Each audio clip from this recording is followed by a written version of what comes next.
Joe Biden की तरफ से साफ लहजे में कहा गया कि भले ही हम अपनी सेना को यूक्रेन में नहीं भेजेंगे, लेकिन रूस पर कई तरह के आर्थिक प्रतिबंध लगाएंगे। रूस को इस गुस्ताखी का अंजाम भुगतना पड़ेगा। आज हम और ज्यादा प्रतिबंध, उन पर कड़े प्रतिबंध लगाने वाले हैं और निश्चित रूप से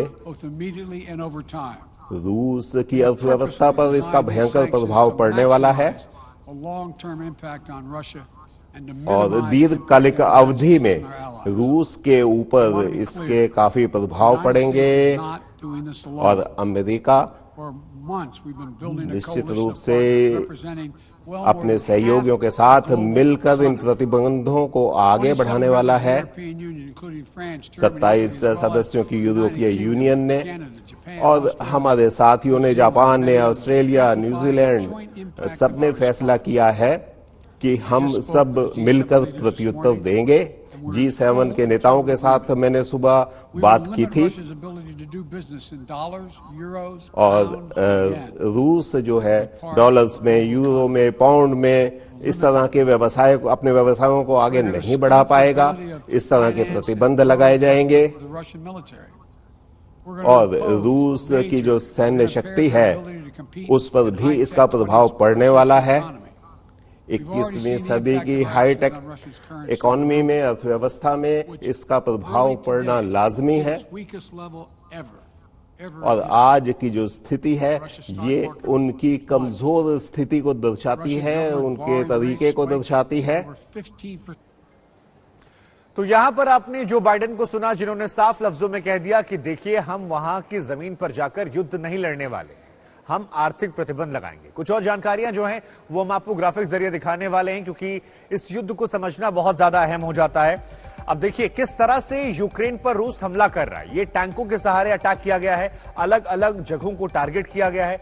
ये बताया जा रहा है कि कई तरह से रूस लगातार यूक्रेन पर अटैक कर रहा है। तो यहां पर हम आपको वो लोकेशंस भी दिखा रहे हैं, चाहे दोनोस्तक की बात की जाए, लोहासंग की बात की जाए। ये यूक्रेन का मैप है और इस पर अटैक किया जा रहा है। न सिर्फ टैंकों से बल्कि मिसाइल अटैक भी यहां पर देखने को मिला है। बड़ी संख्या में मिसाइलें दागी गई हैं, अलग अलग शहरों में दागी गई हैं और इसका असर यह हुआ है कि 137 से अधिक लोगों की मौत की पुष्टि तो यूक्रेन की तरफ से की गई है। ये आंकड़े और भी ज्यादा हो सकते हैं, क्योंकि जिस हिसाब से अटैक हो रहा है, एक के बाद एक मिसाइलें आपको अलग अलग शहरों में देखने को मिल रही हैं। ये मैप के जरिए हम आपको समझाने की कोशिश कर रहे हैं, चाहे कीव की बात की जाए, निप्रो की बात की जाए या डुवानो की बात की जाए। अलग अलग इलाका है ये यूक्रेन का जहां पर यह अटैक किया गया है और इसके अलावा सबमरीन के जरिए भी यहां पर अटैक किया गया है। यानी कुल मिलाकर नेवी का इस्तेमाल किया गया, हवाई फायर किया गया और जमीन पर टैंकों के जरिए भी अटैक किया गया। और इसके जरिए यह कहा जा रहा है कि आज राजधानी कीव में रूसी सेना प्रवेश कर सकती है, जिसके बारे में थोड़ी देर पहले यूक्रेन की तरफ से जो अपडेट आई थी उसमें भी कहा गया था। हमारे साथ दो खास मेहमान जुड़ रहे हैं। अशोक सज्जनहार साहब जुड़ रहे हैं, आप पूर्व राजनयिक हैं, आपका बहुत बहुत स्वागत है सर। आसिफ रमीज दाऊदी साहब हमारे साथ हैं, आप युद्ध के मामलों के एक्सपर्ट हैं, आपका भी बहुत बहुत स्वागत है। लेकिन अशोक सज्जनहार साहब, अब जब स्थिति तकरीबन साफ हो गई है, जो बाइडेन ने यह क्लियर कर दिया है, बोरिस जॉनसन ने क्लियर कर दिया है कि देखिए, उनकी सरजमीन पर जाकर हम युद्ध नहीं लड़ने वाले हैं, कितने ऑप्शन बचते हैं यहां यूक्रेन के पास, उस यूक्रेन के पास जो ये कह रहा है कि देखिए, आश्वस्त सबने किया लेकिन आखिर में सबने हमारा साथ छोड़ दिया? देखिए, ये बात तो बहुत पहले से कही जा रही है, चाहे वो राष्ट्रपति जो बाइडेन हो या फिर नेटो के सेक्रेटरी जनरल जेंस स्टोल्टनबर्ग हो या ब्रिटेन के प्रधानमंत्री बोरिस जॉनसन हो।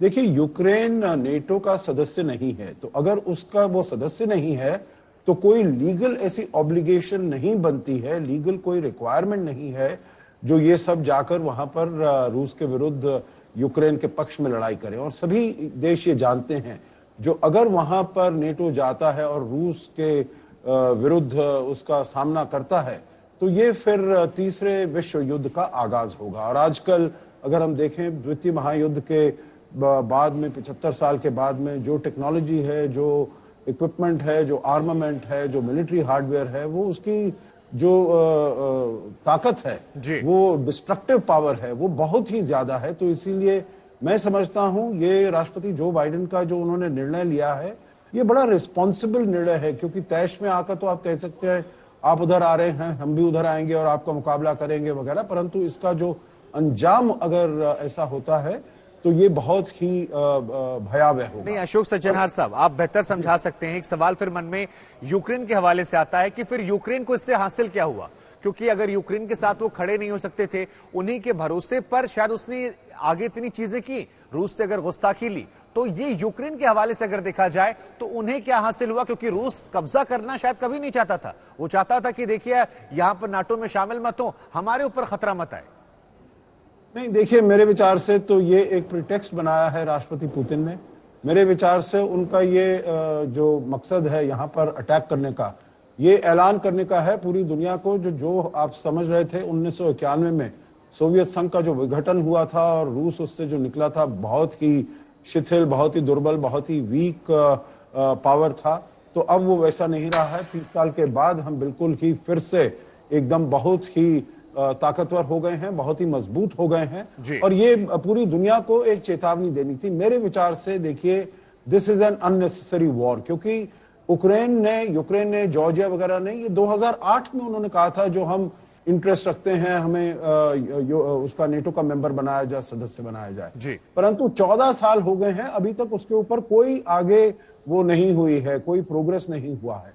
और ये बहुत सारे जो देश हैं जो नेटो के हैं, क्योंकि वहां पर यूनानिमिटी होना चाहिए। सुधांकर, हमको ये समझना होगा जो इसकी प्रक्रिया क्या होती है। ऐसा नहीं है जो यूक्रेन ने एप्लीकेशन दिया मेंबर बनने का और अगले दिन उन्होंने कहा हाँ ठीक है आप आ जाइए, सदस्य बन जाइए। ये जो पूरे 30 देश हैं आजकल वहां पर नेटो के जो सदस्य हैं, उनको सबको ये अप्रूव करना पड़ेगा, ये अग्री करना पड़ेगा जो यूक्रेन भी यहाँ पर सदस्य बन सकता है। और बहुत सारे ऐसे देश हैं पर्टिकुलरली जो नेबरहुड में हैं, जैसे हंगरी है और कुछ देश हैं जो कि नहीं चाहते जो यूक्रेन नेटो का सदस्य बने। तो इसीलिए 14 साल से ये चलता आ रहा है और ये आगे भी चलता। जब जर्मन चांसलर ओलाफ शोल्ज गए थे, उन्होंने कहा कोई ऐसा इरादा नहीं है। मेरे विचार से ये तो राष्ट्रपति पुतिन की अपनी जो भाई अपने को अनाउंस करना पूरी दुनिया में, केवल रूस को नहीं परंतु पुतिन का स्वयं, जो मैं इतना महान लीडर हूं, बन के आया हूं और पूरी दुनिया पर मेरी धाक है, मैं जो कुछ भी चाहूं कर सकता हूं।